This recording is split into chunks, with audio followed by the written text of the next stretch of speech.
up? Welcome back to my channel, and if you're new, very welcome.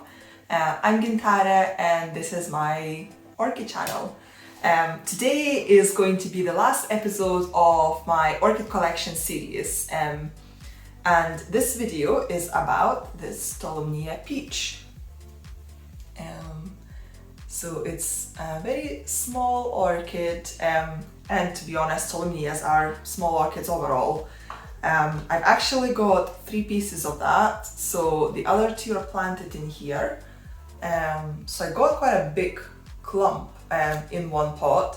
I got this from Tolumnia Orchids in Belgium at the end of November of 2020, and all these 3 pieces were planted in one pot. And when I unpotted it, I realized there's 3 pieces, and since this was the biggest piece, I know it kind of looks like it's 2 pieces. It almost looks like there's 2 separate pieces there, but they are actually connected, so it is all one plant. And I didn't want to divide it because I want this to be a strong plant that can push out new growths, new roots, and be happy. And that's precisely what it's doing at the moment. This fan here is still maturing and it's pushing out roots at the base. And also on the other side, you can see there is a new growth there and there is a smaller growth there. So it looks like it's going to have 2 directions of growth. And the fact that it's pushing 2 fans this year, it seems like it's going to be quite a vigorous plant. It's still got quite a good root system at the base. Some roots are obviously dead, but those new growths will push out new roots as well. So it should grow pretty well. I planted this in a basket like that, as you can see, and there is only big chunks of bark in here. Tolumnias usually don't like to be crammed in a pot, so I'm trying, and to be honest, they probably would love to be mounted, but I can't really keep mounted plants. I just struggle with the watering. I've got one plant that is currently mounted, and it's not an easy one to look after. So I thought this might be an alternative. Very airy basket, loads of holes, big chunks of bark, and those new roots, they will be able to grow in however they want. So if they want to go through the holes or they want to grow around the top, they will have plenty of air.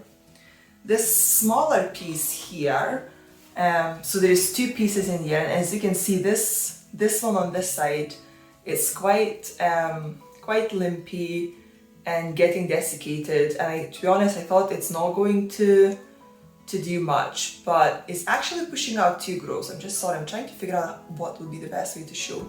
So there is one growth here, and there is a smaller growth right there in the middle, and actually I think there is another growth right next to this bigger one, which is right there, the very small one. But even this growth, which is already slightly bigger, even that one looks a little bit desiccated now. So it is pushing out new roots, and it's pushing those 2-3 growths, but I don't know if there is enough energy left in this plant to actually pull through. The other piece seems to be doing a lot better. It's also pushing out at least 2 fans that I can see, and the new roots. So I hope that the other piece will do well. It's already got quite a few fans. So there is 1, 2, 3, 4, 5 fans, and I just saw a 3rd new growth, which is actually the biggest, but it's in the middle. So it's a bigger piece, so it's got more energy. It is also quite, these leaves are not very thick.